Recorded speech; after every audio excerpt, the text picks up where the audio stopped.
Bonsoir et bienvenue dans ce deuxième EDC Talk. Merci d'être avec nous ce soir. Aujourd'hui, j'ai deux superbes invités à vous présenter. Tout d'abord, je voulais vous remercier d'être avec nous, d'écouter ce podcast. On a, grâce à l'équipe de Nova, pu acquérir un magnifique matériel plus professionnel que la dernière fois, ce qui va nous permettre de réaliser encore plus de choses, d'aller encore plus loin dans cette idée. Et puis, ça fait super plaisir. Merci beaucoup à eux aussi pour la participation et puis pour la réalisation justement de ce podcast.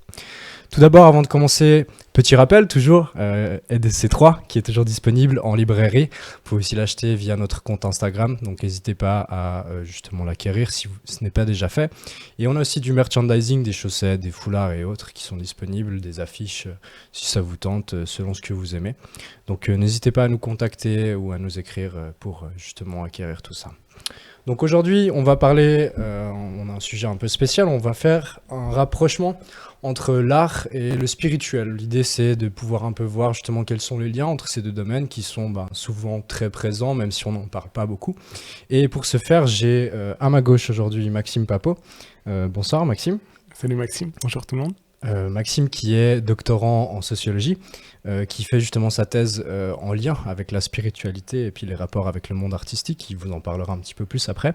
Il est aussi pigiste à la Liberté pour tout ce qui est galerie artistique. Et à ma droite, j'ai aussi Fanny Gemelli, qui elle est praticienne chamanique, qui est aussi étudiante en art-thérapie, et à côté de ça, aussi artiste peintre. Bonsoir Fanny. Bonsoir. Magnifique. Et on peut commencer directement par Maxime, si tu aimerais nous parler un petit peu plus de ton travail, de ce que tu es en train de réaliser justement dans cette thèse. Oui, alors je fais une thèse en sociologie des religions sur la musique holistique. En fait, c'est un terme que j'ai choisi, c'est un terme général que j'ai choisi pour englober deux phénomènes qui sont en fait la New Age Music, qui est un type de musique ambiant, c'est une étiquette qui a été déposée par l'industrie musicale, et de l'autre côté, m'intéresser aussi à la mobilisation du son dans tout ce qui est des thérapies et de la spiritualité alternative. En fait, les deux sont à voir ensemble parce qu'elles sont enchevêtrées, elles s'ancrent tous les deux en fait dans le mouvement New Age qui émerge dans les années 70 en Californie. Et puis mon but c'est un petit peu d'observer en fait les relations entre le son, le corps et la spiritualité dans les pratiques et puis la pensée New Age. Puis un peu pour ça, je croise plusieurs données, plusieurs matériels que je récolte à travers différentes techniques. Du coup, je vais autant sur le terrain pour participer à des bains sonores, des voyages sonores, etc. Après, je fais aussi des interviews. À côté de ça, je récolte de la littérature produite par les acteurs du milieu. Et puis, je collectionne aussi du matériel audio, des CD, des cassettes, etc. qui s'ancrent aussi dans ma passion personnelle à côté de ce travail. Du coup, c'est un petit peu le cadre général. Oui, on peut aussi parler du fait que tu édites toi-même un petit peu. Tu as fait qu'une édition, il me semble, mais le magazine Microsion, qui parle justement de musique et puis de ton rapport aussi avec cette musique physique que tu achètes. Et puis à chaque édition, si je me trompe pas, tu me corriges, mais justement tu approches la musique par rapport à plutôt l'ambiance que ça peut avoir, ce que ça peut apporter. Et puis tu fais chaque fois un review personnel par rapport à ton expérience face à cette musique, c'est juste. Ouais, c'est ça. En fait, de base, c'était juste un blog parce que j'écrivais pour plein de blogs différents et webzines différents, mais c'est difficile de parler de black metal dans un endroit qui est spécialisé en musique ambiante et inversement. Il y a souvent des préjugés entre les scènes et tout ça. Et je me suis dit, c'est plus simple de centraliser à un seul endroit. Et puis, j'écris mes chroniques là-dessus. Et puis, une fois, j'en ai fait un petit journal que tu as vu, dont tu viens de parler. Magnifique, voilà. super. Et puis, ouais. Top. Et Fanny, est-ce que tu aimerais aussi nous parler un petit peu plus en détail de ta pratique, de ce qui anime ton quotidien justement et de ce que tu fais ? Oui, je peux en dire quelques mots, même si je vais plus développer certaines parties ultérieurement durant cette heure ensemble. Alors, au tout départ, j'ai fait des écoles en arts visuels, bachelor et master, et maintenant je poursuis une démarche essentiellement picturale qui donne naissance à des peintures aux scènes, disons, fantastiques, surréalistes, qui sont élaborées d'une manière très spontanée. Voilà, je pense que j'en dirai plus après. En parallèle, j'étudie en ce moment à l'Atelier à Genève, un institut de formation en médiation expressive, poétique, on va dire, et puis en art-thérapie intermédiale, pour devenir art-thérapeute. J'organise déjà des sessions de groupe des ateliers qui mêlent des pratiques chamaniques que j'étudie aussi à la FSS, ou Foundation for Shamanic Studies, ainsi qu'un peu de méditation avec des temps de création pour intégrer ce qui se passe durant les voyages sonores notamment. Voilà, en gros. Superbe. Et puis justement, moi, la première question que je me posais par rapport à ton parcours, c'est que tu as commencé effectivement par ces études en art, mais tu as après étudié justement des aspects plutôt justement dirigés vers l'art-thérapie ou le chamanisme. Et je voulais savoir justement si c'est d'abord un attrait spirituel pour la spiritualité qui t'a attiré vers là, ou est-ce que c'était l'inverse? Est-ce que c'est après avoir étudié l'art que tu t'es intéressé à l'aspect spirituel? Oui, alors c'était très intéressant de me pencher sur cette question-là. C'était un petit peu une question comme c'est quoi qui est premier, l'œuf ou la poule?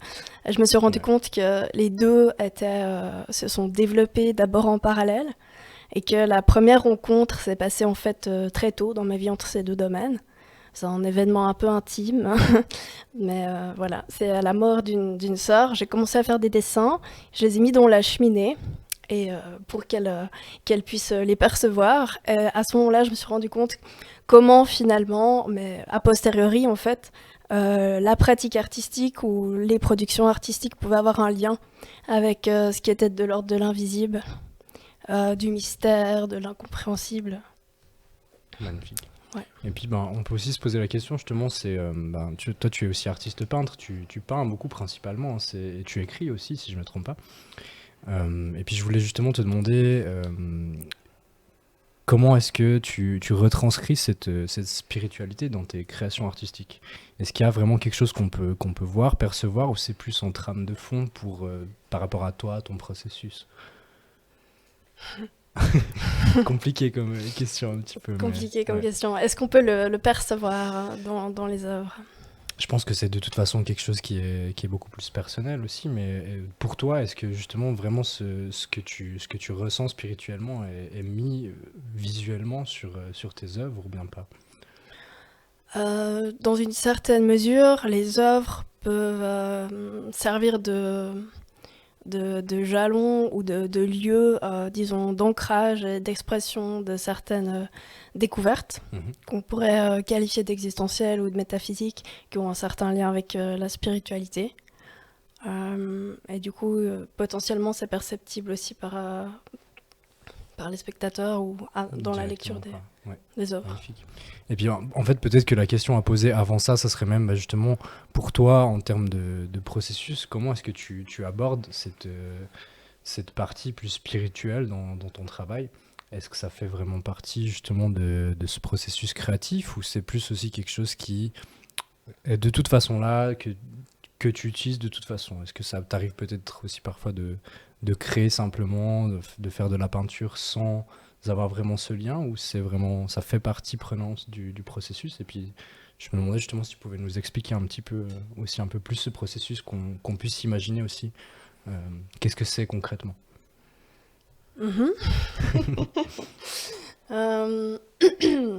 Alors, c'est vrai que je travaille de plusieurs manières. Parfois, dans les peintures, il y a une espèce d'état modifié de conscience qui surgit quelque part. Parfois, il est provoqué à l'avance par exemple, des espèces de méditation ou l'utilisation d'un son qui aide à mettre l'esprit en transe à quelque part. Et parfois, cet état provient du fait même de peindre frénétiquement et à quelque part d'éteindre le plus possible le mental pour se plonger dans les jeux de la matière, de la couleur, de la pâte. Parfois en peinture, j'explore le fait d'utiliser une forme entre guillemets de médiumnité ou de canalisation, en tentant de demander à une entité ou à un esprit rencontrer, par exemple, dans des voyages au tambour, à quelque part exprimer quelque chose sur la toile, parce que Donc ça veut dire que c'est même pas toi qui forcément crée aussi, c'est aussi peut-être justement ces esprits qui rentrent en contact avec toi pour créer aussi quelque chose. C'est ce que à travers ça, j'espère, quoi. hein. Ouais. Et j'essaye en tout cas d'installer un état d'esprit propice à ce que ça se passe. Mhm. Donc je parle d'extinction du mental, mais en fait, oui, c'est comme une espèce de méditation dans l'instant présent où je, je suis le plus possible dans le non-vouloir finalement, Mhm. dans l'agir, mais le non-vouloir, et de laisser venir. C'est aussi un peu redevenir enfant ou redevenir animal ou entrer vraiment dans ce jeu de la matière qui finalement amène ou rejoint ce côté plus spirituel qui, je pensais, finalement très ancré et imbibe la matière. Voilà, directement, quoi. Ok, superbe. Et du coup, bah, tu nous as parlé de transe, de rentrer dans un état aussi second. Et bah, du coup, toi, Maxime, c'est aussi quelque chose que tu as travaillé à travers justement ta thèse, où tu es allé justement observer qu'est-ce que ça voulait dire, bah, justement, faire ce lien, ce rapprochement entre l'art et puis ben, c'est une transe ou un état second spirituel. Est-ce que tu pourrais nous parler un petit peu justement de la problématique sur laquelle tu travailles, sur quel angle tu as voulu aborder en soi, et quelle méthodologie tu utilises un peu plus en détail pour ça? Oui, alors déjà de base, en fait, le projet dans lequel je m'inscris, c'est un projet qui stipule qu'en fait, il faut s'intéresser au corps et aux pratiques du corps pour comprendre la spiritualité, tout particulièrement contemporaine, mais de manière assez générale, la spiritualité. Et du coup, le but, c'est vraiment de comprendre vraiment comment on mobilise le corps comme un véhicule pour accéder soit à un monde subtil ou etc. comme ça. Et dès le moment où on se focalise sur le corps, dans ma méthode, c'est essentiel en fait de participer. Et puis ça, c'est une partie assez importante. C'est genre en tant que même anthropologue, aller sur le terrain pour expérimenter ça moi-même. Du coup, c'est vraiment une démarche participante où je suis allé chez Fanny comme ça et j'ai participé à une de ces séances et puis aussi pour sentir comment ça se passe dans le corps. Et puis en général, c'est souvent aussi intéressant de le faire en groupe pour observer un peu comment le corps et les sens sont stimulés et gouvernés. Et puis après, c'est aussi important en tant qu'anthropologue, tu vas de manière externe, mais tu ressens quand même des choses. Et c'est très important de confronter ton ressenti avec l'interprétation qui est faite des insiders, des gens qui sont dedans. Du coup, c'est vraiment une approche qui mobilise vraiment aussi le corps du chercheur qui va sur place et qui participe de manière presque intégrale en fait à ces pratiques-là pour comprendre aussi et puis pas étudier uniquement dans les bouquins et puis avoir cette distance-là. Et c'était ce côté important de se focaliser sur le vécu des gens, pas seulement sur ce qu'ils disent, mais vraiment ce qu'ils font, ce qu'ils vivent, ce qu'ils expérimentent, et puis tout ce côté justement incarné en fait de la religion, comment le spirituel est vécu dans la chair et dans les sens. Du coup, c'est un petit peu l'axe que j'ai pris. Et puis après, tous les états modifiés de conscience à travers le son, c'est assez intéressant de voir comment aussi tout le milieu New Age music est apparu après la, on va dire, révolution psychédélique, où c'était devenu une manière d'explorer les états de conscience modifiés, mais sans intoxication, sans drogue, par des techniques de stimulation diverses, soit à travers le son, soit à travers ces méditations, le mouvement, etc. Du coup, c'est aussi intéressant de situer ces pratiques en Occident qui se développent vraiment après tout ce qui est de la révolution sociale psychédélique fin des années 60, et puis qui aujourd'hui est essentielle, et puis qui est constitutif des spiritualités qu'on dit alternatives, mais qui, si on regarde, sont presque mainstream, en fait. C'est juste qu'elles sont difficilement quantifiables. Parce que les gens font du yoga, de la méditation, mais ils ne l'affirment pas comme on affirmerait une identité religieuse. Du coup, c'est difficile à recenser, mais ça concerne énormément de gens. Et c'est pour ça que je pense que le religieux se voit surtout à travers le corps, mais aussi sur les tables de chevet, où il y a plein de gens qui ont tout d'un coup un bouquin sur les accords Toltec, où ils ne diront pas spirituels, mais tout d'un coup, ils explorent ces fils du développement personnel. Je me suis un peu éloigné de la question, mais voici un peu le Non, mais contexte général. c'est très juste, quoi. C'est très bien. Et du coup, quand tu parles beaucoup du New Age, et puis c'est aussi un gros point important dans ta thèse, dans ta recherche, est-ce que tu pourrais vraiment, tu l'as déjà fait un peu commencer à parler de ça, mais est-ce que tu pourrais vraiment nous définir le New Age? Qu'est-ce que c'est? C'est un terme qui aujourd'hui n'est plus trop utilisé, justement, qui n'est pas forcément compris par les gens de notre génération. Est-ce que tu pourrais un peu développer Oui, nous alors expliquer ça? c'est vraiment le New Age, on peut l'ancrer en Californie à la fin des années 60, années 70, et qui va surtout s'exprimer à travers justement une sorte d'utopie collective et puis une pensée millénariste, c'est-à-dire que ça se basait tout sur l'idée qu'on entrait dans un nouvel âge, qui était l'âge du Verseau, qui suivait en fait l'âge du Poisson, et puis tout cette entrée dans un nouvel âge cosmique impliquait l'arrivée de nouvelles énergies, et du coup il y avait des nouvelles pratiques où il fallait en fait s'accorder à cette élévation du taux énergétique de la planète, et il y avait toute cette pensée autour de cette entrée dans une nouvelle ère. Du coup, ça c'était les années 60, et puis là va se développer plein de sortes de pratiques, et c'était surtout un mouvement qui va arriver dans les années 60, mais qui va en fait démocratiser tout l'ésotérisme occidental du 19e, 20e siècle, qui était lié par exemple à la théosophie, où c'était vraiment la sphère du milieu ésotérique qui était plutôt savante et puis liée à la bourgeoisie. Et avec le New Age, ça devient plus savant, mais vraiment par l'expérience personnelle du religieux.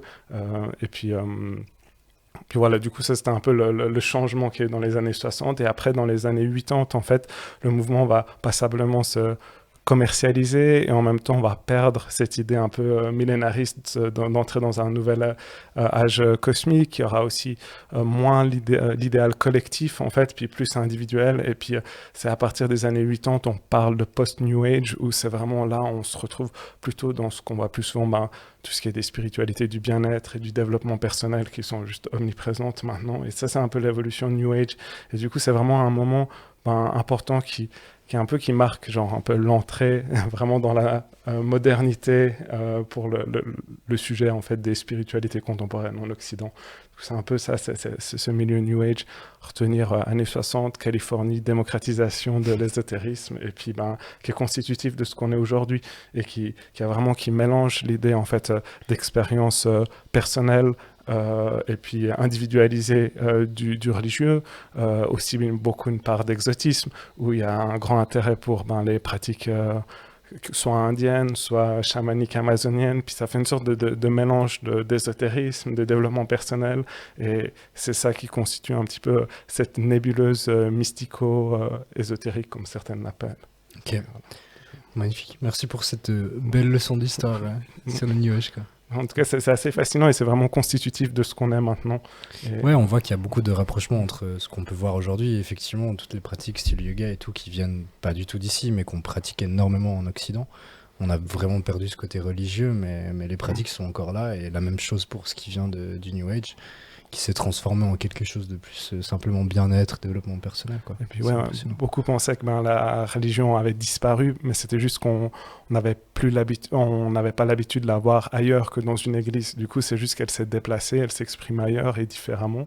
Et puis, elle est vraiment extrêmement présente, mais il faut juste la voir ailleurs, en fait. Et puis, avec aussi d'autres préoccupations, comme le développement personnel, plus centré peut-être sur l'individu et le mieux vivre ici-bas, que sur la glorification d'une transcendance qui se trouve sur un pan extérieur et qui passe par des louanges. Et c'est un autre rapport, en fait, au religieux, où c'est plus un rapport amical au religieux, mais qu'on retrouve aussi dans le milieu chrétien, avec le succès de l'évangélisme, les évangéliques qui ont plus ce rapport aussi personnel à Dieu et Jésus qui devient un compagnon de route. C'est vraiment un peu, pas que New Age, mais cette idée d'avoir un rapport personnel, individualisé, est vraiment un peu une exigence générale qu'on a aujourd'hui. Magnifique. Et puis, justement, tu en as parlé aussi rapidement, mais toi, tu as déjà été travailler avec Fanny pour justement découvrir sa pratique. Et moi, je voulais te poser la question sur quoi, lors d'une observation participative, comme tu as pu faire avec Fanny, sur quoi est-ce que tu mets le focus Et puis directement, en fait, tu peux volontiers nous raconter aussi cette expérience avec Fanny. Ça peut être très intéressant aussi de voir comment lui, il l'a vécu un petit peu avec son regard externe. Non, ouais, justement, de base, l'idée, c'est tout le temps de venir et puis de dire pourquoi je suis là et dans quelle posture je me trouve, puisque voilà, je suis un client un peu différent des autres, mais justement montrer que vraiment, c'est vraiment une pleine participation. Après, justement, l'idée, c'est vraiment de voir non seulement... D'habitude, je vais plutôt dans des séances collectives, puis c'est plus facile d'observer aussi les dynamiques entre les personnes et tout. Mais là, c'était important de voir comment s'organiser aussi la pratique de Fanny, quelle était la narration qu'il y avait derrière, et puis aussi comment tu le ressens comme ça, puisque peut-être elle le racontera bien mieux que moi comment ça s'organise, mais le but c'est à la fois observer l'environnement matériel qu'elle mobilise, que ce soit les instruments, que ce soit genre la sauge brûlée ou tout ce côté-là aussi, ou moi où je me retrouve couché, comment tu t'expérimentes la chose, et puis après, en fait, sur le moment, essayer aussi d'observer et en même temps de ne pas rester seulement dans l'observation et vraiment participer pour pouvoir ressentir quelque chose. Mais de manière générale, c'est aussi intéressant de faire d'abord la participation avant de faire les interviews parce que tu ne connais pas tout et tu ne connais pas tout, en fait, l'univers narratif qu'il y a autour. Et je suis arrivé à des bains sonores où c'était à un autre endroit. Je m'en suis ressorti très vivifié, tonifié et c'était, comment dire, une bonne presque sieste organisée, mais en fait, j'avais pas réalisé que derrière, il y avait tout un travail énergétique et tout plein de choses qui sont passées que je voyais pas. Mais du coup, c'est assez intéressant d'abord tester, et après, tu confrontes ton ressenti à l'interprétation que les gens, les insiders font. Du coup, c'était cool aussi de parler avec Fanny après pour lui dire j'ai ressenti ça, et puis après toi tu m'as raconté comment tu l'avais vu, comment interpréter, et puis voilà, du coup c'est un peu cette limite, un peu zone grise où en même temps je suis extérieur et en même temps je participe, et voilà. Magnifique. Et Fanny, du coup, est-ce que tu pourrais nous raconter, toi, comment ça se passe pour toi? Tu fais justement des accompagnements de ce style en groupe ou en solitaire, justement. Est-ce que tu pourrais déjà nous raconter comment ça se passe, comment c'est abordé comme pratique, s'il y a un objectif aussi là derrière, et puis ensuite, ouais, vas-y déjà avec ça, et puis on continue avec plus encore. Il y a déjà beaucoup à dire, oui, je pense, parce justement. que chaque séance, j'ai oublié de dire, je crois avant qu'il y a des séances en individuel aussi. Je suis accueillie dans un petit cabinet privé, Espace Lavande, en Gruyère, avec Artaraxia, le nom sous lequel j'officie en tant que praticienne chamanique et bientôt art thérapeute. Alors, comment ça se passe des séances comme ça? Déjà, c'est important de définir une intention avec le client. Et en général, on commence par aller chercher l'animal de pouvoir à travers un voyage au tambour qui se passe dans le monde d'en bas. Parce qu'il y a une cosmogonie comme ça en 3 mondes qu'on retrouve dans beaucoup de peuples amérindiens, où il y a un monde d'en bas où on trouve surtout des esprits alliés animaux, dans des paysages à découvrir, avec la mentalité du voyageur. Il y a un monde du milieu dans lequel on se trouve tous actuellement, nous ainsi que les auditeurs. C'est un monde qui a du coup sa contrepartie immatérielle, invisible, où dans une perspective animiste, chaque animal, chaque plante, chaque être humain a cette contrepartie dans l'invisible un esprit, une âme. Et puis il y a le monde d'en haut, où on peut grimper par différents moyens et trouver là des esprits anthropomorphes, lumineux, compatissants. Et voilà, on peut aussi définir une intention pour aller les rencontrer. On peut recevoir des messages sonores, parce qu'en fait, tous les sens, toutes les formes de perception extrasensorielle, dépendamment des affinités, du développement de ces sens-là, de ces extrasens dans chacun, peuvent être sollicités. Alors on peut entendre des messages, comme on entend une voix dans sa tête. On peut percevoir des images, des visions, comme regarder un film, mais qui n'est pas toujours aussi intense qu'à la télé. Il y a des ralentissements, des moments où l'image est plus intense, plus claire.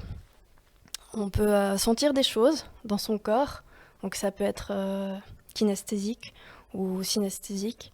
Et donc en cela, on peut aussi recevoir des soins, par exemple des soins énergétiques, parfois de l'animal, un peu plus souvent des personnes qu'on trouve en haut, qu'on peut appeler des guides spirituels, qui peuvent parfois... parfois il peut s'agir de déités qu'on rencontre dans le paysage religieux, parfois de personnes d'entités qu'on ne connaît pas encore. Donc la séance se passe souvent comme ça. J'aime bien proposer d'abord une méditation guidée pour bien préparer la personne et son vaisseau, son véhicule de voyage, pour qu'elle soit bien ancrée dans la terre, bien ancrée au ciel, un petit peu comme un arbre. Être dans le cœur, ça aide à s'ouvrir et puis à réceptionner, pour moi comme pour le client. Et puis ensuite, il y a toute la partie du voyage sonore, où j'utilise surtout le tambour. Il y a aussi des autres petits instruments que j'ai construits, des ensembles de feuillages que j'agite pour donner une atmosphère comme ça de nature dans laquelle on commence le voyage en fait. Un endroit de nature qu'on connaît bien, par exemple, ça peut être un bon point de départ pour commencer ce voyage-là. Et puis ensuite, j'aime bien proposer un temps d'intégration par les moyens de la création. Alors la personne est libre d'écrire, de dessiner, de schématiser, ou de ne pas forcément désirer faire cela et de tout de suite passer à la symbolisation en mots, et voilà, d'en parler. Mais j'aime bien qu'elle puisse comme ça laisser une trace sur une feuille qu'elle prendra avec elle pour y revenir plus tard, ou bien... C'est là qu'on a aussi justement l'aspect un petit peu artistique qui intervient aussi. Ça, c'est quelque chose que tu essaies de proposer régulièrement justement pendant ces accompagnements, si je me trompe pas, justement. Oui, alors je ne sais pas si on peut vraiment parler d'œuvre ici ou d'art à proprement parler. Je dirais que c'est plus une production plastique qui peut prendre différentes formes, justement les mots, l'image, mais dans le sens qu'il n'y a pas d'exigence technique, c'est vraiment pour laisser une trace. C'est laisser une trace par rapport à ce que tu as déjà vécu directement justement pendant cette expérience, hein, c'est ça? Ouais. Ok. Et justement, je me pose aussi la question si est-ce que pour toi il y a des différences d'approche lorsque tu fais ces accompagnements avec une seule personne ou quand c'est en groupe, qu'est-ce que ça change, qu'est-ce que ça amène comme différence? Alors c'est clair que il y a des choses qui se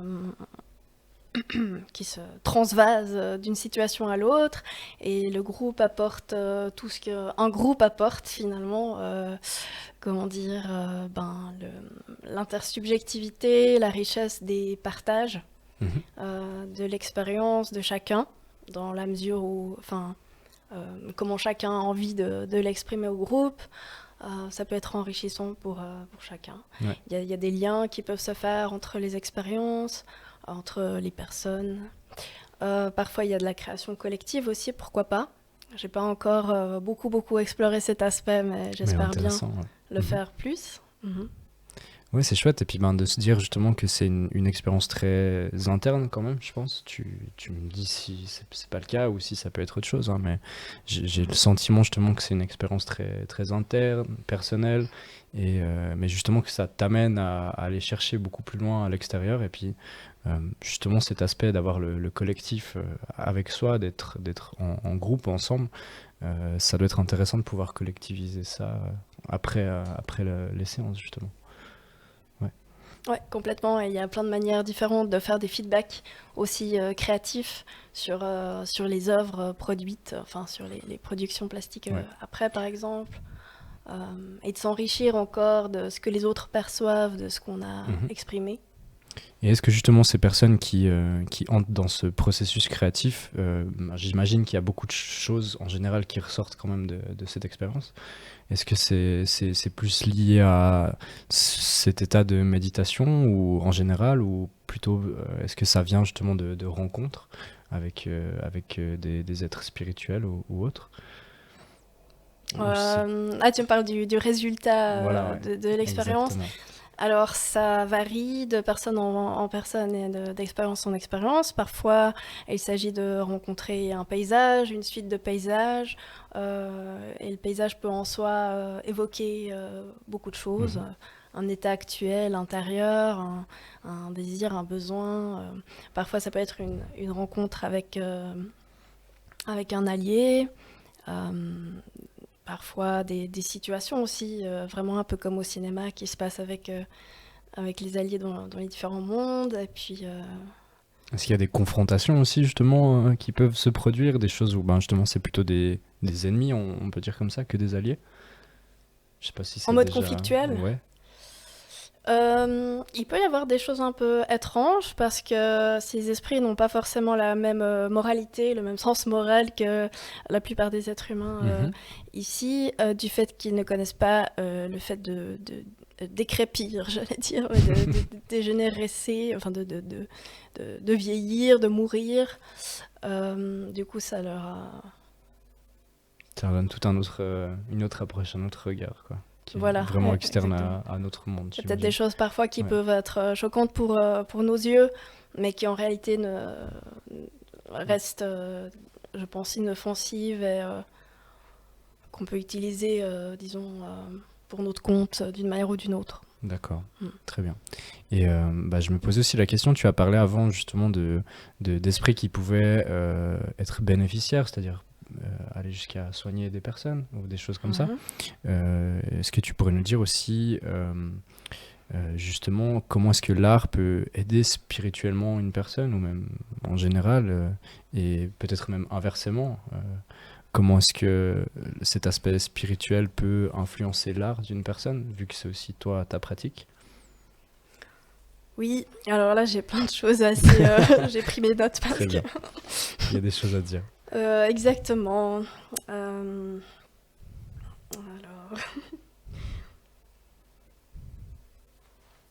Oui. Ça part un peu, la réflexion part un peu du fait que l'auteur, le créateur, va en fait formuler une œuvre avec toutes les résonances, disons, Mhm. que le monde va produire en lui sur plusieurs plans, sur plusieurs strates de son être. On pourrait citer le physique, l'émotionnel, le spirituel. Mhm. Et que du coup, le spectateur va aussi, comment dire, entrer en contact avec cette œuvre et ça va résonner en lui de nouveau sur plusieurs de ses plans. Mhm.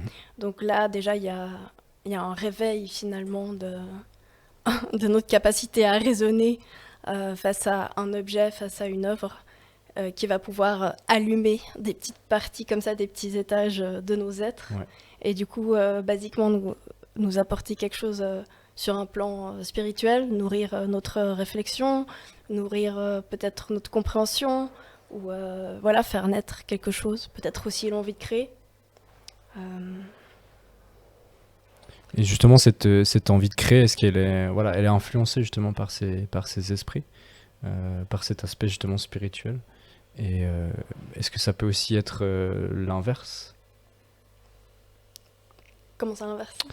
Est-ce que ben, de créer de l'art peut aussi justement donner envie d'aller, de se rapprocher de ce monde spirituel face à ce qu'on pourrait justement percevoir durant ces séances-là? Est-ce qu'il y a des personnes qui se sont dit, ah oui, par exemple, j'ai vraiment apprécié cette session. On dit une session, hein, ouais. On peut dire une session. Pourquoi pas? Et est-ce que justement ça a aidé des personnes à créer? Est-ce que ça les a motivés justement à continuer ce processus créatif à travers on peut appeler ça quand même aussi un outil, je pense, de rentrer justement dans cette session, dans ces séances justement là? Je sais pas si tu as une expérience par rapport à Oui, ça. alors pas encore beaucoup. Mais sur un plan théorique, je dirais que ces voyages peuvent nous apporter des éléments rencontrés justement sur lesquels réfléchir et qui peuvent être perçus comme des symboles, donc qui existent dans un univers de code finalement a priori assez fermé. Mais là où il pourrait y avoir création, c'est dans le fait d'agir créativement à partir de ces symboles et d'aller dépasser leur signification acquise en mode dictionnaire des rêves et d'aller se faire sa propre histoire finalement. Oui. avec ces symboles, et peut-être que ça peut mener à d'autres créations qui dépassent le plan, disons, conceptuel ou de la compréhension. Toi, Je sais pas si c'est... oui, tu parlais aussi, toi, avant, justement, du fait que souvent, quand tu crées, tu agis sans vraiment être conscientisé le fait de ce que tu es en train de faire. Tu es plutôt dans un état de transe à ce moment-là. Et ça, c'est intéressant comme processus de création aussi. Je pense que c'est difficile de pouvoir se retrouver justement dans un état complètement libéré de code et puis simplement dans l'action. Mais c'est une belle façon de pouvoir justement aborder ce domaine-là, la création à travers justement abaisser ses codes, rentrer dans un autre état mental. Et c'est très intéressant comme processus en tout cas. Et parfois, il y a du concept qui intervient là-dedans, dans une autre manière de travailler, parce que finalement, ça s'explore aussi, et à quelque part, c'est la conscience qui s'explore elle-même à travers ses créations. Mhm. Par exemple, en définissant une intention avant le fait de créer, de se dire, tiens, j'aimerais bien demander quelque chose par rapport à cette situation. Est-ce que ça pourrait apparaître dans le voyage, sur la page, sur la toile, ou bien, voilà, Mhm. ça peut aussi... Ouais. Donc ces intentions dont tu parles, c'est aussi plus souvent des choses qu'on a envie d'explorer, qu'on a envie de rencontrer ou de réfléchir durant cette période-là. C'est ça, hein, si j'ai bien compris. L'idée de formuler une intention. Oui, c'est pour guider un tout petit peu l'expérience, Ouais, et ok. puis parfois ça se goupille et parfois pas. Ouais, c'est sûr, je pense bien. Et puis je pense que c'est peut-être un peu nul ou un peu blabla comme question, mais je voulais quand même te la poser parce que ça m'intéresse aussi. Mais quelle est ton expérience spirituelle la plus marquante, si ça te dérange pas de répondre à cette question, évidemment. Et aussi, vu que tu es artiste aussi et que tu utilises ça, je voulais te demander aussi quelle était peut-être ton expérience artistique la plus marquante. Mhm. C'est drôle que tu l'introduises comme ça, parce que c'est la question qui m'impressionne le plus, à laquelle ça m'impressionne le plus de répondre. Mhm. Je trouve que c'est pas du tout blabla. Alors non, je pense que c'est important, mais c'est une question un peu bateau comme ça. Je pense qu'on pose assez facilement, quoi. C'était surtout dans cette idée-là que je D'accord. disais ça. Oui, le highlight Ouais, spirituel. voilà. Ouais, c'est ça. Alors forcément, c'est l'éveil, hein. Mhm. Quoi d'autre? Bien sûr. Non, mais du coup, ça fait un peu prétentieux de dire ça, effectivement. Et je me prends pas pour quelqu'un d'éveillé H24. Et d'ailleurs, je sais pas si je pourrais fonctionner comme ça dans ce monde-là, et justement échanger en étant dans un état, dans un mode d'être comme ça. Mhm. Qui est d'ailleurs de l'ordre de l'indéfinissable, de l'innommable ou du Voilà. difficilement Je voulais te demander définissable. justement si tu pouvais nous définir ce que c'est un peu pour toi cet éveil, ou bien ce que ça t'évoque, peut-être. Je pense que c'est compliqué, mais c'est plus quelque chose de large et d'ouvert, je sais pas. Oui, alors en y pensant aujourd'hui, j'ai eu le mot disparaître qui m'est Mhm. venu. Ok, intéressant. Mais au lieu de être AI, il y avait être Ok, ouais. comme sein, Joli jeu de mots, ouais. être. Ouais. Ouais, un petit jeu de mots comme ça, parce que finalement, si ça peut paraître prétentieux de parler de cette expérience-là, c'est une expérience où, à quelque part, le jeu, il est très évanescent, et c'est un état d'être où finalement, même corporellement, les limites du corps ne se font plus Voilà, sentir, c'est ça, c'est- et on a l'impression d'embrasser tout, et à la fois de n'être rien, Une petite et à la poussière fois dans d'être l'univers. dans un état de naissance peut-être constant, mais à la fois qui se rapproche très fort de la mort, dans un état où vie et mort, Ça a et l'air ce assez que intense certains comme ça. appellent Dieu, ça se rejoint un petit peu Ok. sur un certain plan. Ouais, c'est vraiment difficile de... J'aime bien l'idée du tout d'en hein, et parler. un peu rien en même temps. C'est un gros amas de tout et de rien un peu. Hein. Comme ça, tu te sens juste partie de l'univers. Je pense que c'est cette rencontre aussi là où on parle aussi en général, quand on parle de déité, de Dieu, on parle aussi souvent du fait que tout est lié, tout est unique, vient d'un seul endroit ou autre. Mhm. Et c'est intéressant. Maxime, tu pourrais nous en parler aussi en sociologie des religions un petit peu après peut-être, mais c'est cette idée justement que que Dieu, en fait, c'est tout et on peut devenir part entière de ce tout, quoi, à travers cette expérience. C'est un peu ça, peut-être? Oui, ouais, ok. c'est vrai que c'est Trop un peu bien. ça. Rejoindre ou être tout à coup l'être, Ouais, ce qui est, ou la conscience, je suis, ce qui Ouais. est, le fait que c'est. Et il y a cette idée que j'aime bien, qui est difficilement, comment dire, appréhensible et en même temps très intéressante, c'est Mhm. que il faudrait abandonner la quête justement de Mhm. l'éveil parce qu'elle nous empêcherait l'accès à l'éveil qui pourrait être Ok. vu comme quelque chose qui justement est déjà là. Ouais, en fait, hein. On est déjà dedans, il faut juste le trouver en nous-mêmes, quoi. C'est ça, Revenir à l'idée? cette Ok. conscience que Ouais, ouais, voilà. c'est Qui est déjà que en nous, quoi. on l'est déjà. Enfin, Magnifique. c'est- Et du coup, tu nous as parlé de ton expérience spirituelle la plus marquante, mais artistique, du coup, aussi. Est-ce qu'il y a quelque chose qui t'a plus marqué dans ta pratique créative? C'est peut-être Mhm. aussi plus difficile à répondre, quoi. Je pense pas qu'il y a un éveil artistique, donc c'est peut-être un peu plus flou aussi. Je sais Ben pas. oui, justement, avec Ah tes oui? questions, Ok. je me suis dit, tiens, la plus intéressante expérience, ou les plus intéressantes, c'est Mhm. peut-être celles qui rejoignent les deux. Ouais. C'est-à-dire qui sont à la fois artistiques ou expressives, et où il y a cette part d'extase dedans. Voilà. La dernière que j'ai vécue, c'était dans la danse. Mhm. Alors, j'ai pas, comment dire, créé de formes particulières qui vont dépasser l'instant où elles étaient vécues, Mhm. mais c'était, voilà, c'était une belle impression d'union dans le mouvement.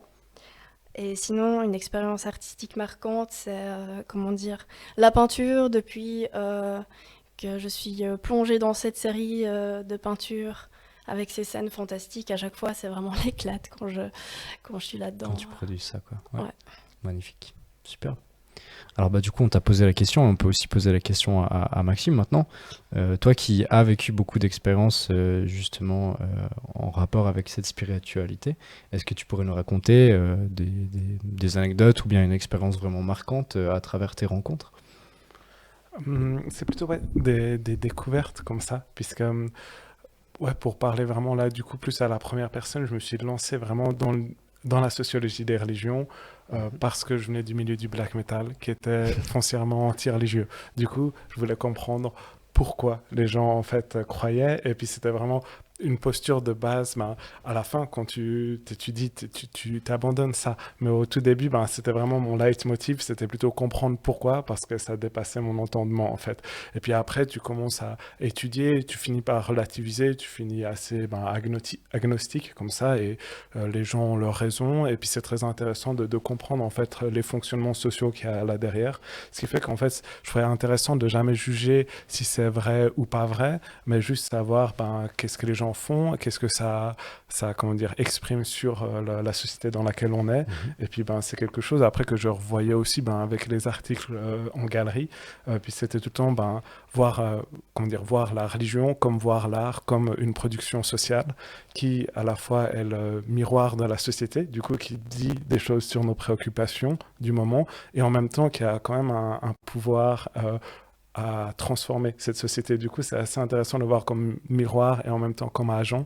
Et puis ça, c'était vraiment un processus intéressant à voir. Et après, dans mes récentes recherches, puisque là je suis au début du doctorat, du coup j'ai pas encore énormément de Mhm. background comme ça, mais un des déclics que j'avais trouvé intéressant, c'était ben, on parle de musique, on pense tout de suite à la question de l'art, et en parlant avec des gens, surtout ben, du coup dans le milieu plutôt holistique, en fait on va dire la qualité du son et de la musique n'est pas du tout évaluée en termes de virtuosité ou de beauté, mais en termes d'efficacité spirituelle et thérapeutique. Du coup, c'était assez intéressant de voir aussi Tout un décaler le autre angle. regard et puis pas avoir en fait un bain sonore comme un concert comme on voit, Voilà. où la première fois que je suis allé, ben, je suis allé avec mon tapis de yoga et puis je me suis dit c'est comme écouter de la musique ambiante, mais du coup c'est aussi un peu changer ce regard là, et du coup ça c'était un des trucs marquants, en tout cas au début, en tout cas les premières découvertes comme ça Ouais. qui m'ont assez marqué. Et du coup, est-ce que c'est vraiment aussi pour ces raisons que toi, tu t'es intéressé en général à la sociologie, à l'anthropologie? C'était pour ça, quoi. C'est comprendre pourquoi en fait, Ouais. et puis que derrière ben tous les phénomènes, production artistique, production religieuse, ça reflète vraiment des questions de l'humain et puis du fonctionnement de la société. Si aussi, comment dire, notre religiosité actuelle, expressive et individualisée, elles en disent aussi sur notre mode de fonctionnement, sur notre comment dire, système plutôt des fois consumériste ou individualiste, et du coup ça a un impact. Mais après tu as des côtés qui peuvent être décriés, mais d'autres côtés qui sont très libérateurs aussi par rapport à une ancienne morale. Aussi on réalise que le moment peut-être du côté de la période on va dire christianisme qu'on avait là, c'était peut-être une parenthèse dans l'histoire en fait, et puis qu'on revient à une religiosité plus vécue, plus comme ça. Du coup, c'est assez intéressant de mettre en perspective ça, et c'était ça. Mais au tout début, c'était l'incompréhension, et après, ça se transforme vite, et puis tu te débarrasses des jugements, et même dans le black metal, finalement, tu vois que c'est un truc foncièrement religieux, en fait. Et puis, en fait, tu renverses les symboles, mais les concerts sont décrits comme des messes, tous les symboles sont renversés. Du coup, en fait, ça joue à fond sur ce côté-là, et du coup, c'est un petit peu la religiosité des gens qui s'affirment non religieux. Du coup, c'est en partant des travaux sur le black metal que je suis venu au New Age. Et puis, des fois, il y a plus de liens qu'on penserait. Voilà. Donc, il y a une anti-religion, une anti-culture aussi. Et puis, finalement, on tombe tous dans le milieu des croyances, comme ça, puisque je pense qu'on peut croire au pouvoir des pierres, ou on peut croire à la théorie du ruissellement.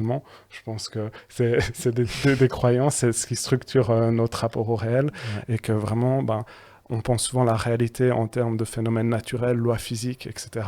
Mais en fait, la réalité sociale, c'est une construction symbolique, et des fois, en fait, les constructions symboliques sont peut-être immatérielles, mais elles sont des fois plus dures qu'un mur en béton. Du coup, c'est ça qui formate aussi notre perception du monde dans lequel on vit, et des fois, on ne réalise pas assez à quel point on est conditionné par ça, et comment cette réalité symbolique est plus réelle que le réel, des fois. Du coup, c'est clair. Et justement, tu as parlé du fait que tu as dû aussi changer ton regard à travers ces recherches. Est-ce que tu pourrais nous partager aussi peut-être même si tu es au début de cette recherche, si tu as déjà pu observer des résultats ou des choses qui n'étaient pas attendues. Est-ce qu'il y avait des choses surprenantes aussi peut-être?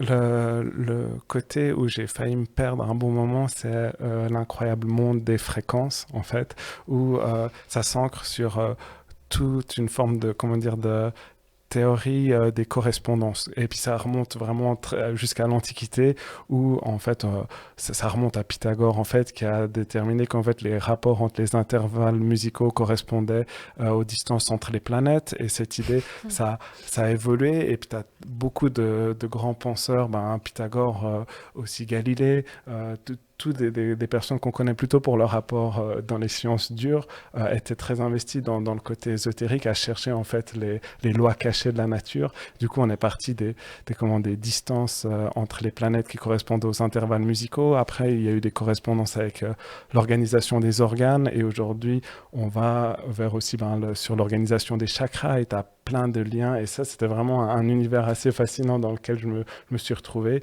où tu as beaucoup de vidéos YouTube, des playlists qui ont des millions de vues, que les gens écoutent principalement, je pense, pour le sommeil ou la relaxation, mais qui sont joués à tel hertz qui correspond à tel chakra et qui soignera pour telle chose. Après, pas tout le monde part dans cette théorie-là, mais c'est aussi une musique qui est sincèrement relaxante, qui aide pour le sommeil. Il y a plein d'autres usages, en fait, que la théorie-là. Du coup, ça, c'est un truc assez intriguant. Ces fameuses vidéos un peu white noise, comme ça. Exactement. Comme ça pendant longtemps. Et puis, si tu veux travailler, c'est aussi idéal pour bosser. Genre, au début que j'ai choisi mon sujet, le professeur qui me supervise, il a dit « Ah ouais, mais en fait, quand je corrige mes copies, j'écoute tout le temps ça. » Et puis, du coup, il s'est marré, et puis il écoutait aussi ça, du coup, à côté. Du coup, tu peux l'utiliser de manière différente. Et puis voilà. Ouais. Et après, aussi dans les peut-être manières d'utiliser le son à des buts de transformation, il y a quand même différents usages. De manière générale, on pourrait dire peut-être qu'il y en a principalement 3, comme ça, peut-être, pour caricaturer la chose, mais il y a plutôt le milieu qui serait des chamans, des channels et des médiums qui utiliseront le son, soit pour se mettre dans un état de conscience altéré, pour accéder à une réalité subtile et pour développer aussi leur pouvoir de guérison. Après, tu as une autre catégorie qui serait plus ceux des sonothérapeutes qui vont plutôt utiliser le son pour l'appliquer sur le corps humain avec des bols tibétains ou des diapasons thérapeutiques qui posent sur le corps pour créer le bien-être ou soigner. Et puis enfin, il y a tout le milieu des bains sonores et de la relaxation qui serait des fois aussi plus le milieu des mélomanes, et ça fait rencontrer en fait des populations intéressantes qui vont en fait des gens qui sont plutôt liés au milieu des spiritualités alternatives, autant que ceux qui sont plus dans le milieu de la musique alternative, mais pas forcément spirituelle, puisqu'il y a aussi un attrait pour ça. Du coup, ça fait rencontrer plusieurs personnes et c'est assez intriguant comme ça. Et du coup, est-ce que tu peux nous parler aussi de comment est-ce que tu as sélectionné les personnes que tu as rencontrées? Je pense que c'est assez intéressant de se dire que c'est aussi un monde assez méconnu, assez secret justement aussi. Et je pense que ça doit peut-être même être difficile de trouver des personnes qui pratiquent. Je sais pas. À Fribourg, j'ai vu en tout cas une dizaine de personnes qui sont dans le milieu des bains sonores et puis des voyages sonores, etc. Du coup, ça, c'est pour le milieu plutôt local. Il y avait pas mal de matière de ce côté-là. Du coup, c'était plutôt facile à les trouver quand tu tapes bêtement sur les réseaux sociaux, sur le net, tu trouves vite les gens. Ou si par exemple, tu lis État des choses et tu découvres une artiste qui s'appelle Fanny Gemini, tu regardes son compte et après tu découvres les choses. Du coup, ça va par plein de canaux et c'est intéressant là. Et puis, l'autre canal, c'est plutôt là, au niveau international où je vais directement contacter par Instagram certains musiciens comme ça qui labellisent leur musique comme New Age ou certains labels. Et puis du coup, il y a un peu ces deux côtés-là. Il y a le côté plutôt local au niveau des pratiques holistiques et puis le niveau international pour la New Age music qui est plutôt un genre musical, une étiquette. Ouais. Est-ce que tu as aussi fait des rencontres, peut-être déjà pour l'instant un peu perturbantes ou pas forcément agréables? Non, c'était bon, c'est juste, en fait, c'est aussi, comment dire, le but quand tu fais du terrain, c'est vraiment, comme outil méthodologique, c'est aussi l'empathie. C'est vraiment aussi de comprendre comment ça fonctionne. Du coup, bien sûr, des fois, on est catapulté dans des trucs qui nous paraissent des fois assez différents de la normativité dans laquelle on vit. Du coup, au début, ça peut trouver... les premières fois que je me suis retrouvé dans une salle avec... plusieurs à méditer, à me faire sprayer des huiles essentielles autour de moi. Après, au tout début, en fait, la séance commençait par un message en gros, d'entité de l'au-delà qui était reçue par l'organisatrice et transmise par nous. Et elle m'a livré aussi mon message comme ça. Et puis, c'était assez intriguant de voir qu'est-ce qu'elle me racontait. Et puis, je pense aussi, il y a le truc, je pense que j'ai assez... comment dire, quand je vais là, je m'impose pas puisqu'il faut être présent et en même temps transparent pour pas perturber la chose. Et puis, du coup, tu te comportes de manière un peu pas gênée, mais un peu transparente. Et puis, j'ai une tronche un peu plus enfantine pour quelqu'un qui a passé 30 ans maintenant. Et puis, du coup, ça fait plusieurs choses qui fait que mon message de l'au-delà, j'ai l'impression qu'il était pas mal influencé par l'image que je renvoyais. Ce qui fait que j'ai eu un discours sur... quel point ma part de féminité était très très développée, mais qu'il fallait que je développe mon ancrage masculin en mettant, par exemple, en mangeant des légumes à racines. Et puis, il y avait plein de choses qui étaient... voilà, du coup, et ça, des fois, c'est intéressant. D'abord, tu dis... c'est un peu inattendu comme ça. Ouais. Et après, ça révèle aussi des choses extrêmement intéressantes sur la question du genre dans le milieu New Age, où... il y a quand même un côté assez essentialiste sur la part féminité, la part masculinité et tout ça. Et du coup, c'est aussi intéressant. Je me dis, ça, c'est une nouvelle voie qui s'ouvre, genre la conception du genre à travers le New Age qui est assez particulière, où il y a quelque chose de très récurrent. On parle souvent du féminin sacré. Peut-être Fanny en saura plus que moi, mais c'est un axe que je trouve intéressant. Du coup, tu... T'es un peu perturbé, tu fais preuve d'empathie et tu découvres des choses extrêmement intéressantes. En même temps, ça t'ouvre des portes et en même temps, ça déconstruit tes préjugés. Du coup, c'est un exercice assez sympa.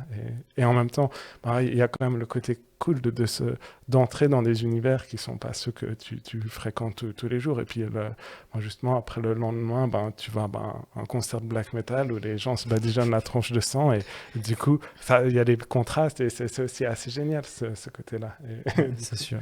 Effectivement. Et je voulais aussi te poser la question, mais est-ce qu'il y a une expérience que tu as vécue où justement tu as perdu un peu ce côté chercheur et tu es devenu plus vraiment partie prenante? Tu utilisais le terme avant des personnes justement qui sont là vraiment des insiders, tu utilisais je crois ce terme-là. Ouais. Tu t'es senti peut-être une fois plus insider vraiment que chercheur, tu t'es un peu plus laissé aller ou Bah, une expérience qui t'a plus emporté? le but, c'est d'essayer de me laisser aller un maximum euh, pour expérimenter ça. Après, j'ai pas rencontré ce que j'aurais dû rencontrer forcément, mais le but après, c'est genre aussi voir, même si le but ou l'image n'a pas été acquise, il y a quand même des moments, le rapport au temps est changé quand tu fais une séance de bol tibétain où tu es couché, ça dure 45 minutes, mais tu as l'impression que ça passe pendant 10 minutes, ouais. et puis tu as quand même tout d'un coup ce moment d'absence, et puis c'est plein de petites choses, je leur porte pas forcément la même interprétation que, comme je dis, les insiders, mais ça, c'est un bon matériel pour confronter ça et voir. Et puis après, voilà, personnellement, c'est pas quelque chose que j'intègre personnellement, mais il faut pas être fermé. Ouais, c'est vraiment ce truc neutre. Peut-être j'arrive Une idée moins à d'ouverture, déconnecter. quoi. Ouais. Et puis après, c'est vrai que c'est un terrain, c'est peut-être. Comme je dis, c'est un terrain assez génial parce que c'est sincèrement agréable et relaxant. Il y a des collègues qui ont fait sur la marche sur le feu. Du coup, marcher sur des braises pour un chercheur, là, tu peux pas. Voilà, tu le fais pas chaque semaine, je pense, si tu veux. Effectivement, ouais. Ou, par exemple, je sais pas, avec certaines drogues, c'est différent. J'avais fait plus sur l'ayahuasca, mais là, j'en avais pas consommé. Mais je pense qu'il y a différentes manières d'approcher la C'est chose. sûr, Mais, ouais. voilà. Magnifique, superbe. Et puis, il y a une autre question un peu plus générale que je peux vous poser aux deux aussi. On aurait peut-être même dû commencer par ça, vu que c'est un peu la base de notre discussion. Mais c'est intéressant d'avoir d'abord discuté de tout ça, vu que ça donne aussi des pistes et puis qu'on peut aussi peut-être se faire une idée nous-mêmes. Mais je voulais vous demander, est-ce que vous pouvez me définir ce qu'est la spiritualité pour vous? Question très large.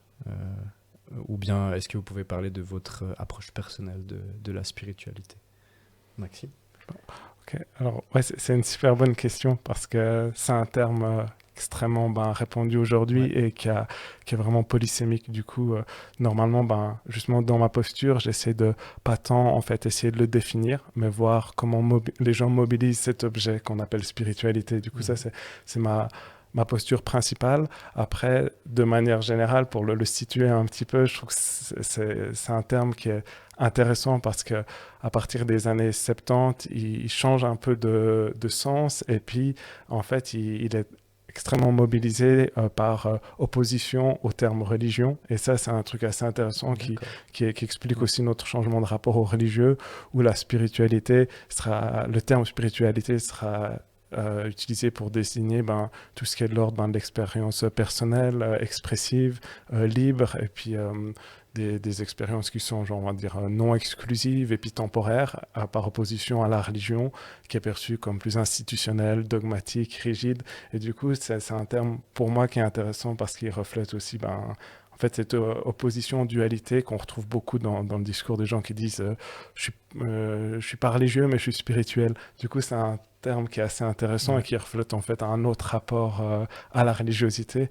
Et du coup, ouais, un terme super intéressant. Et puis des fois, il se définit tout autant peut-être par comment les gens le mobilisent que plutôt une définition posée. C'est comme pour le terme religion, c'est difficile à le définir. C'est sûr.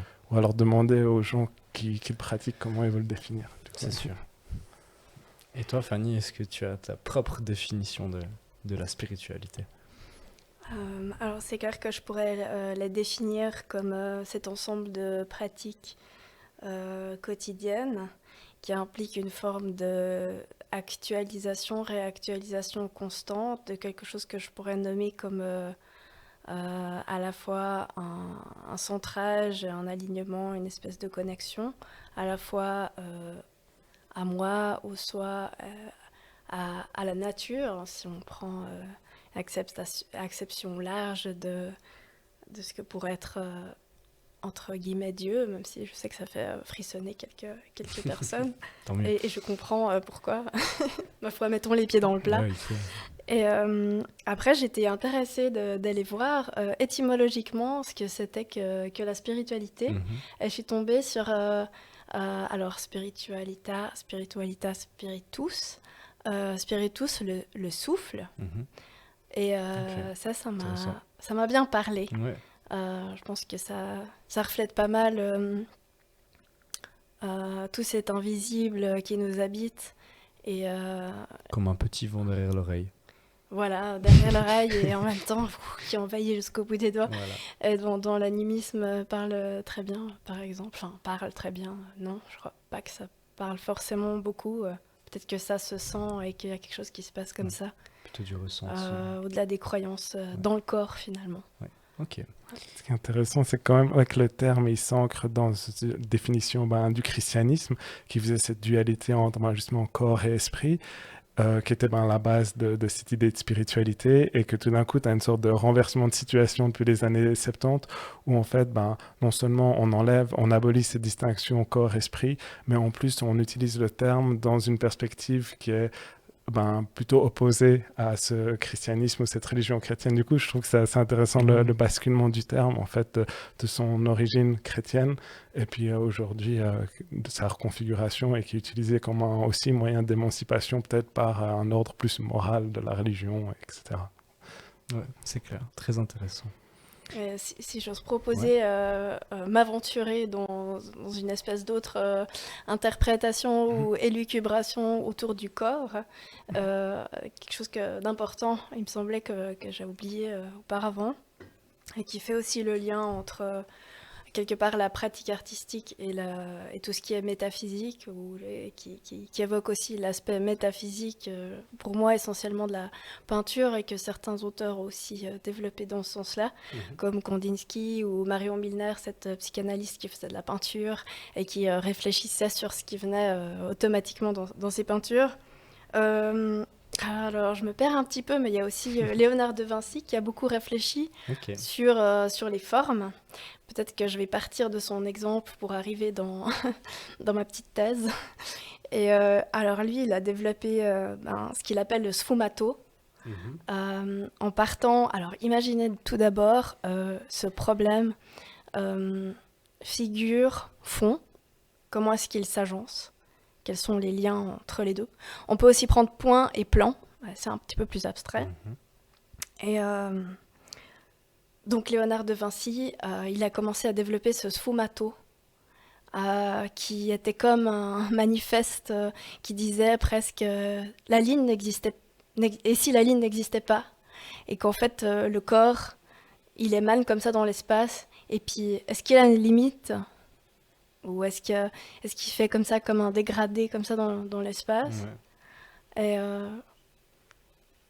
ça m'amène à, comment dire, essayer, tenter de dire, comme il me semblerait que l'art, les productions artistiques, elles peuvent illustrer finalement ce rapport au monde, ou cette zone comme Maxime, tu avais dit, production symbolique, une zone qu'on pourrait appeler, ou que j'aimais appeler une fois l'interface, entre la personne humaine et le monde, ou la personne humaine et l'environnement. Cette petite zone finalement de jeu. Voilà, je trouve intéressant de citer un peu deux acceptions du mot jeu. Le jeu mécanique avec un petit espace comme ça entre deux choses où ça bouge. Y a du mouvement contrôlé, incontrôlé. Et puis le jeu au sens de game ou de play, le jeu qu'on peut inventer aussi, auquel on peut participer, qui est le jeu de construction finalement de ces symboles, de ces productions symboliques, de ces visions du monde. Théâtralisation un petit peu aussi, ou quelque chose comme ça, quoi. Ouais, théâtralisation ou mise en forme finalement, aussi, mise en forme de symboles que les œuvres d'art peuvent à quelque part manifester. Voilà, parce qu'elles manifestent à quelque part des paradigmes ou des visions du monde.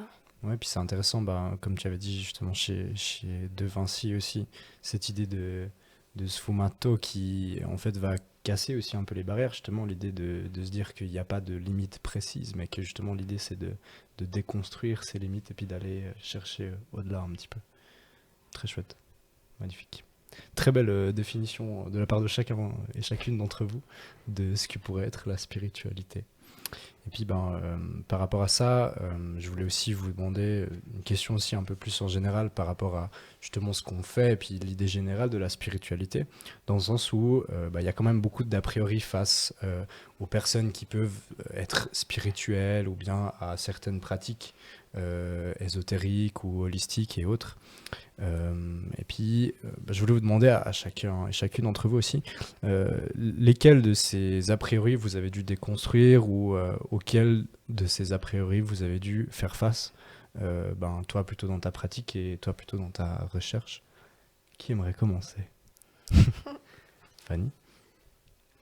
Dans ma pratique, qui est toute neuve, faut le dire, j'ai eu une fois une petite discussion vive avec un professeur quand je lui ai parlé de mon idée d'associer pratique chamanique, voyage au tambour, qui amène tellement de symboles comme ça sous forme de vision, etc.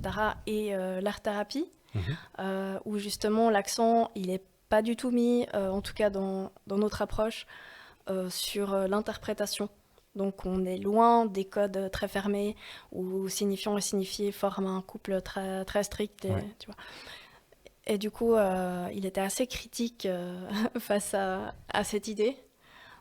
Et disons que j'essaie d'employer cette discussion pour affiner ma perception, pour trouver une posture qui me semble juste et d'introduire en tout cas, d'imaginer de la créativité dans l'emploi du symbole et d'élargir comme ça le symbole, en tout cas celui associé aux éléments qu'on peut rencontrer en vision, qu'on appelle imagerie, visualisation comme ça. Ça me paraît peut-être être une solution. Donc pour pas qu'on colle à des objets trop fermés. Ouais. On voit là aussi que c'est le même problème dont on parlait avant aussi, un petit peu d'une autre manière, amené d'une autre manière, mais ce pragmatisme qui veut que justement les choses aient des limites conçues, construites aussi socialement, c'est ça aussi, et que justement ce professeur il a eu de la peine aussi à déconstruire ses limites, ses barrières, un petit peu. Et c'est ça, c'est a priori. Ok, très intéressant. D'autres choses par rapport à ça? Alors, un petit coup d'œil sur les notes. Sinon, on peut passer à Maxime et puis revenir à toi, si jamais, juste après. Je pense que tu as dû aussi pas mal déconstruire de choses. Oui, il y en a quand même pas mal. Aussi, les trucs rigolos, c'est tout le temps les remarques. Comme ça, déjà, dans le moment où tu étudies le phénomène religieux, la première question, c'est est-ce que tu veux être prêtre? Du coup, c'est tout le temps assez rigolo. Et du coup, non. Et puis voilà, ça chercher bien loin, quoi. Et puis qu'il y a vraiment, comme dans le milieu universitaire, il y a la théologie qui étudie la religion d'une perspective interne au phénomène religieux. Et puis, tu as les sciences sociales qui l'étudient comme un phénomène social principal. Bon, du coup, ça, c'est un truc que je dois souvent expliquer. Et puis, l'autre terme qui vient extrêmement souvent, c'est le mot secte. En fait, qui se dit absolument plus. Normalement, c'est un terme extrêmement normatif, jugeant, comme ça, et qui pourrait, en fait, qui est appliqué, en fait, à tout ce qui est pas usuel dans la pensée, plutôt traditionnelle de ce que ça pourrait être la religion. Ouais. Et après, c'est un terme intéressant dans le sens que, il s'inscrit plutôt à une période donnée, comme ça, il reflète un peu ce mouvement de bascule, justement, entre le temps, en fait, des religions institutionnalisées, traditionnelles, avec une appartenance, en fait, stricte et puis fermée, vers une nouvelle forme de religiosité choisie. Et puis, c'est cette période de secte, c'est un peu ce bloc intermédiaire où, certes, c'est une adhésion choisie, mais une adhésion exclusive, comme ça. Et puis, c'est plutôt dans la période, on va dire, je pense facilement, années 70, où il y avait tous les suicides collectifs avec Jim Jones, ouais, je crois que c'est ça. Et puis, en Suisse, Temple solaire, je crois que c'était en 94. Du coup, ça, c'était un peu plutôt marqueur d'un changement, en fait, de normativité. Mais après, aujourd'hui, toutes ces spiritualités alternatives, elles ont très, très, très peu de probabilités sociologiques de dériver en secte du fait que c'est vraiment... une religiosité où tout le monde butine un petit peu, où on va comme de fleur en fleur ou de pratique en pratique, et puis il n'y a pas d'adhésion exclusive, il y a peu ce risque-là. Du coup, de un, le mot, on peut le dire, il correspond à une époque, il est problématique parce qu'il est normatif, et puis de manière générale, c'est un mot qu'on n'utilise plus, mais qui mérite tout le temps d'être déconstruit. Ça ne veut pas dire grand-chose, quoi. Aujourd'hui, on parle des fois justement de pratiques sectaires, hein. C'est ça, quand ça peut partir dans cet extrême-là. Et puis après, peut-être le côté plus problématique actuel à regarder au vu des religions, des spiritualités, c'est le milieu des conspiritualités, qui est la contraction de conspirationnisme et spiritualité, où on a beaucoup plus vu en période Covid, où il y a une sorte de rencontre entre le milieu complotiste et le milieu pas mal anti-vax, et puis ça, c'est vite des sujets qui sont intéressants et problématiques, et puis ça, c'est des trucs politiquement assez intéressants. Et puis après, dans les trucs plus légers, je pense que les préjugés principaux pour les trucs New Age, c'est le côté consumériste qui est souvent pointé du doigt comme ça, mais c'est pas parce que les offres sont payantes que les gens qui les offrent sont pas bienveillants ou authentiques. Du coup, il y a ce préjugé peut-être là par rapport au côté consumériste.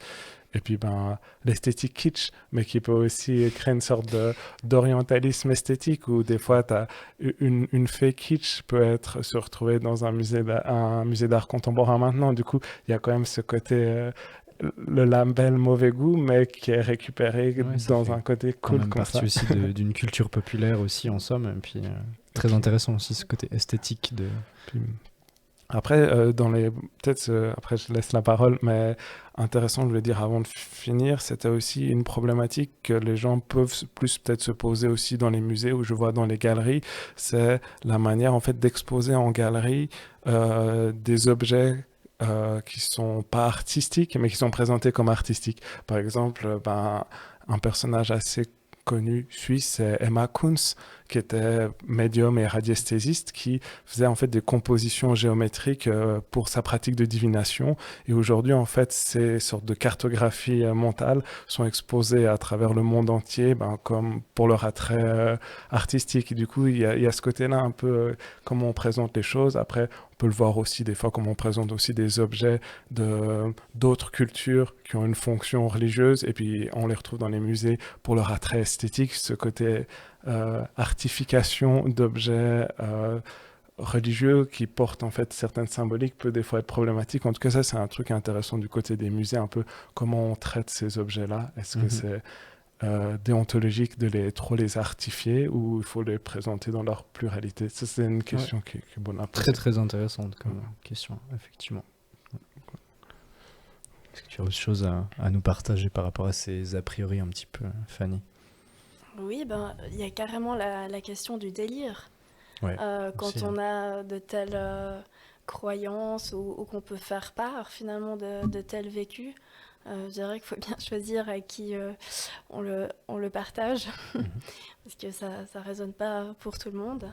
Et puis pour certains, c'est plus facile de dire tu délires que... Tout simplement s'ouvrir un petit peu à d'autres idées moins pragmatiques, quoi. Voilà, ou à une autre réalité d'un autre point de vue, ou à quelque chose de complètement inconnu, ou qui paraît peut-être aberrant. Et oui, du coup, c'est intéressant de se positionner par rapport à ces positions-là aussi. Et je dirais que tant que ces vécus-là peuvent être une forme d'accompagnement, d'appui, un réseau d'alliés, plus que un boulet ou quelque chose d'handicapant, ou quelque chose qui te coupe du socle de la réalité commune.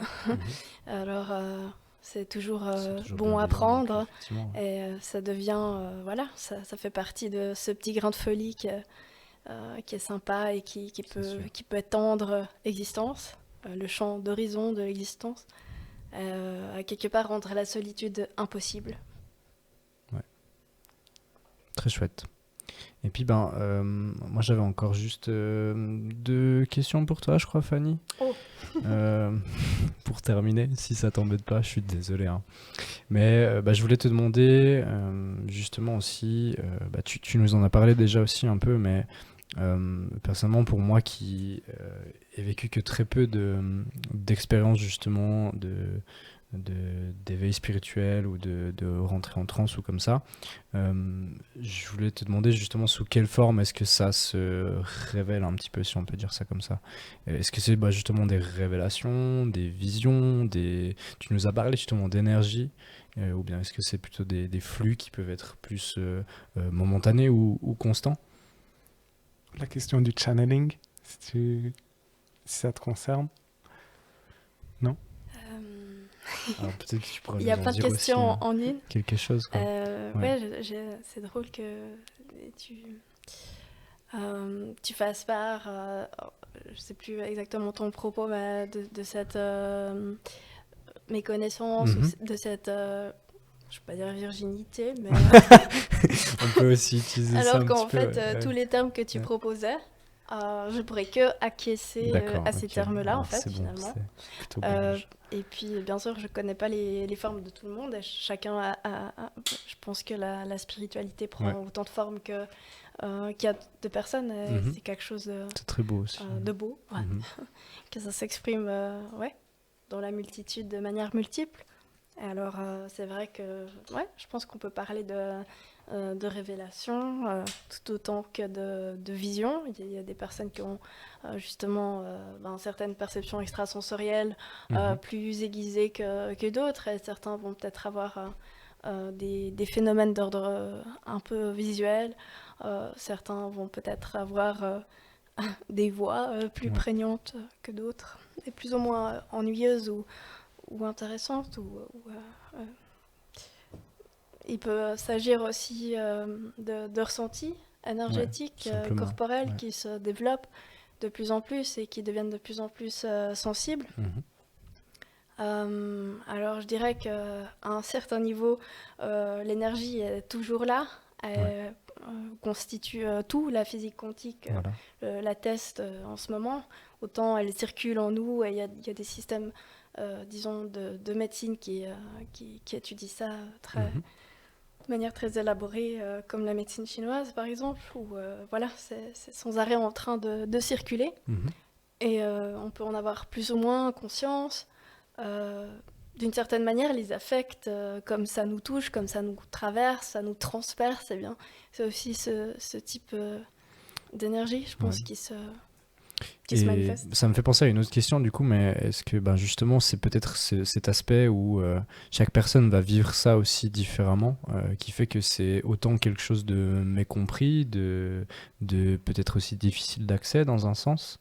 Je me pose la question, étant donné que, il y a effectivement beaucoup d'a priori, c'est quelque chose d'assez peu compris, étudié aussi, donc c'est peut-être aussi dû à ça, j'imagine. Dû à cette multiplicité de phénomènes, tu veux dire? C'est possible. Cette chape d'a priori on peut qui peu rester à peu avec cette peut-être question. s'allège, je sais pas. C'est sûr. Avec la montée vibratoire et le changement d'air. Et du coup, toi, Maxime, tu nous parlais du channeling. Est-ce que tu peux nous expliquer ce que c'est? De manière générale, on utilise le terme channeling ou les channels pour désigner en fait des médiums qui en fait reçoivent des messages d'une entité supérieure et qui opèrent comme canal en fait pour ces messages et qui les transmettent et qui les captent par les clairsens. Du coup, c'est cool, ça fait nouveau lien avec le corps et les sens, justement, comme on disait, clairaudience, clairvoyance, etc. Et puis justement, ces sortes de capter ces messages l'au-delà, après qu'ils le délivrent des fois en termes de mots. Mais un des pionniers de la New Age Music, Yassos, lui en fait disait qu'il entendait ça et qu'il le traduisait dans le monde ici-bas à travers sa musique, et que sa musique après devait aider les gens à élever leur taux vibratoire et tout. Et puis autant il n'y a pas si longtemps, j'ai fait un article justement sur c'était à Bulle, une artiste qui en fait elle opère aussi comme channel, où l'idée c'est que justement elle fait des découpages, je veux pas dire faux puisque ça fait un petit moment que j'ai oublié, mais des découpages, et puis elle se met dans un état en fait de conscience altérée, et puis après justement elle reçoit des communications d'au-delà et qui lui dicte un peu comment assembler ces collages et tout ça. Du coup, il y a ce côté qui est assez présent, je trouve, des fois dans le milieu, soit musical, soit artistique, de la question des channels aussi, qui exprime des fois pas que en mots, mais aussi à travers le langage visuel, auditif et tout ça. Ouais. Et ça m'amène à l'autre question que je voulais te poser, c'est que justement toi tu as aussi ce lien, Fanny, avec la musique et avec les tambours. Puis simplement je voulais te demander qu'est-ce que ça apporte, cette dimension sonore justement en plus avec la musique. Est-ce que c'est essentiel? Est-ce que c'est une partie justement qui apporte quelque chose de spécifique? Oui, ça apporte justement cet état modifié de conscience. Ouais. Où ça permet, en fait, le rythme monotone du tambour permet une synchronisation des hémisphères cérébraux qui normalement ne fonctionnent pas de concert, mais l'un après l'autre. Et là, avec le rythme, ils vont Se se synchroniser. synchroniser. Ouais. Et ça va permettre de changer les ondes, le type d'ondes produites par le cerveau. Et donc d'avoir plus facilement accès à cet état de rêverie ou à des perceptions extrasensorielles ou l'activation de ses clairsens. Magnifique. Et puis Maxime nous a aussi parlé beaucoup de liens qui sont évidents effectivement avec la religion, mais je voulais juste te demander aussi, toi, dans ta pratique, tu as parlé justement de rites amérindiens, si je me trompe pas. C'est de là que tu puises aussi tes connaissances et ta pratique. Oui, alors moi j'étudie les pratiques chamaniques à Ouais. la Fondation pour les études chamaniques, Mhm. qui a été fondée, je ne sais pas l'année, par Michael Harner, Mhm. un anthropologue américain, qui du coup a étudié ces pratiques-là dans de multiples sociétés traditionnelles. Ouais. Et lui, il a eu, il s'est pris de passion pour ces pratiques-là. Et à quelque part, il a souhaité les retransmettre avec l'accord des différents peuples. Et il a essayé d'en extraire, d'en synthétiser, si on veut, le noyau, la moelle, pour pouvoir la retranscrire d'une manière justement qui n'est pas ancrée dans les traditions et les symboles du coup fixes et fermés, Directement, voilà. propres à chaque tradition particulière. Ok, donc c'est très intéressant vu que c'est une pratique qui justement mélange différentes choses pour arriver à un résultat justement qui se distance de la tradition religieuse, si je comprends bien.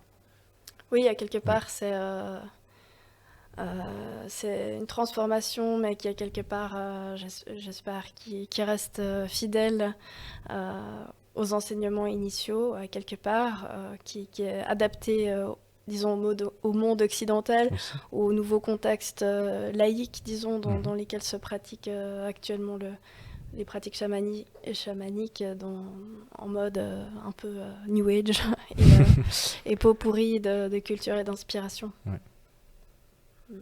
Voilà, magnifique. Je suis au bout de mes questions, mais c'est magnifique parce que je crois qu'on a effectivement bien fait le tour de la question, qu'on a pu justement voir le sujet sous différents angles, autant sous l'angle de la pratique que de la recherche, de la théorie justement aussi, et puis un peu d'histoire, un peu de vécu et tout, donc merci beaucoup à vous. Je sais pas s'il y a autre chose encore que vous aimeriez partager, dont vous aimeriez parler autour de ce sujet. C'est un peu... Ah oui, il y a un truc qui me Ouais. vient pour revenir aux Amérindiens. C'est une anecdote, entre guillemets, qui peut être plus importante qu'une anecdote, sur le peuple Navajo, Ouais. où en fait, pour eux, à l'éveil, ils appellent ça la beauté. Ok. Ça Très fait joli. le lien un petit peu avec nos préoccupations esthétiques aussi, Effectivement, ouais. artistiques. Ouais, on se rend compte et puis on voit aussi que, en final, on veut parler de spirituel, d'esprit, mais on a parlé beaucoup du corps, de ce lien justement entre le corps et l'esprit. C'est quelque chose de, j'imagine, fondamentalement très lié. Mais c'est intéressant d'approcher la question sous cet angle-là aussi. Toi, tu étudies aussi cet angle-là du corps. Qu'est-ce que ça amène sur le corps? Justement, avec cette question du corps, il y a la notion d'esthétique qui est assez intéressante en lien avec le corps et l'art, parce que tu as un peu les deux sens. En fait, tu as le sens originel, on va dire, en tout cas, c'est celui qu'on aborde plus dans mon étude, qui reflète en fait le rapport au monde à travers le corps, qui est vraiment le sens originel.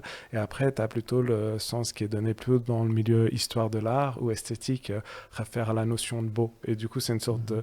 Il y a eu dérivation du sens du terme, mais c'est un terme ambigu qui est intéressant quand on définit tantôt comme expérience du monde à travers le corps ou comme certaines perceptions du beau, qui peut aussi être normatif parce que c'est un peu difficile à définir qu'est-ce qui est beau, qu'est-ce qui est pas beau, c'est assez subjectif.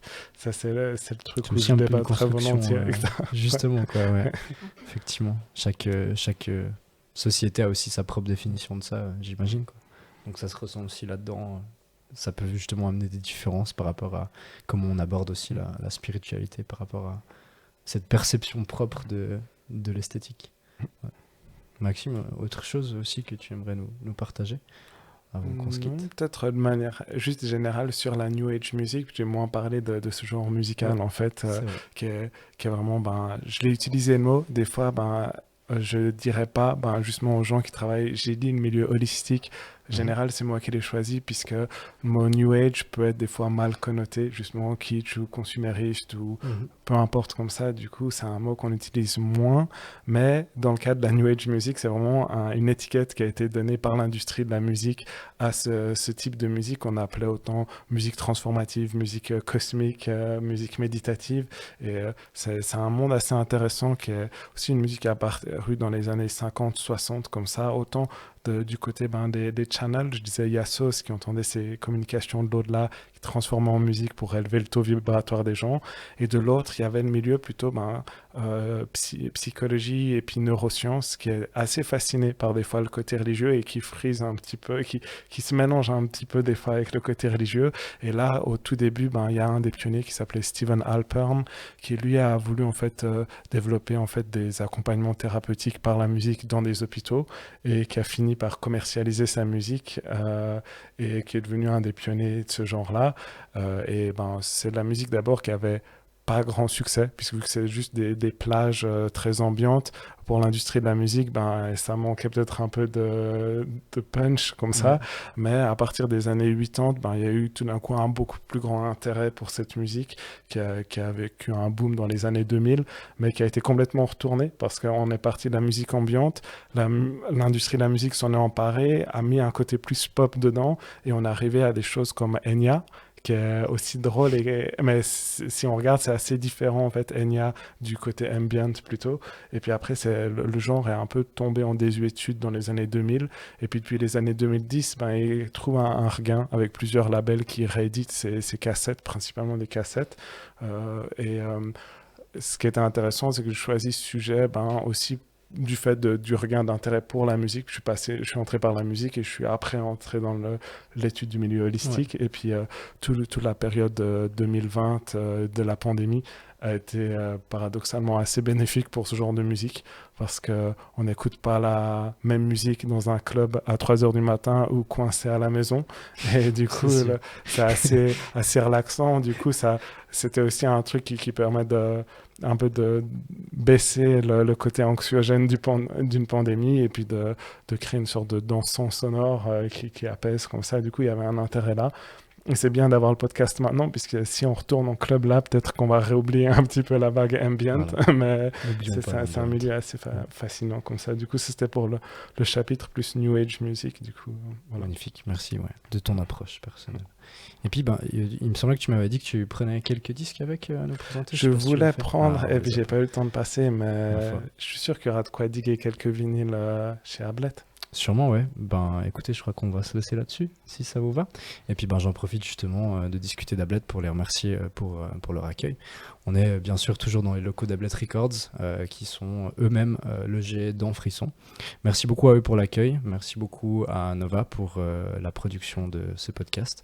Merci beaucoup à Chiara aussi, qui s'occupe de vous animer un peu les réseaux sociaux pendant tout ça.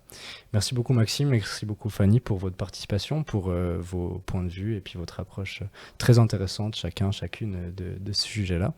Et petit coup de pub aussi, évidemment, toujours pour Fanny, qui fait justement ces interventions et ces expériences que vous pouvez aussi aller découvrir.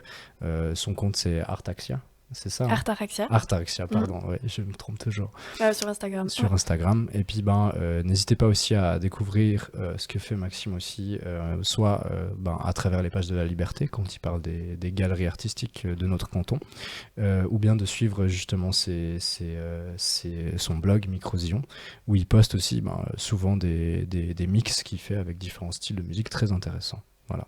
Et puis, Fanny qui fait aussi de la peinture, que je vous invite à aller voir. Et dernier petit coup de pub, État des choses aussi, toujours disponible, bien sûr, en librairie. On l'a là, il est là, voilà, on le présente plus, vous le connaissez, mais achetez-le si c'est pas encore fait, découvrez-le, partagez-le, toujours à bon prix, aux bons endroits. Et puis, merci beaucoup à vous de nous avoir suivis encore. Et puis, voilà, sur ce, on va vous laisser. Puis, on se retrouve d'ici un mois. Le podcast sortira aussi en rediffusion sur Twitch et puis sous forme de podcast audio dans les jours qui suivent. Donc, on se réjouit. Et puis, à très vite. Merci. Merci beaucoup.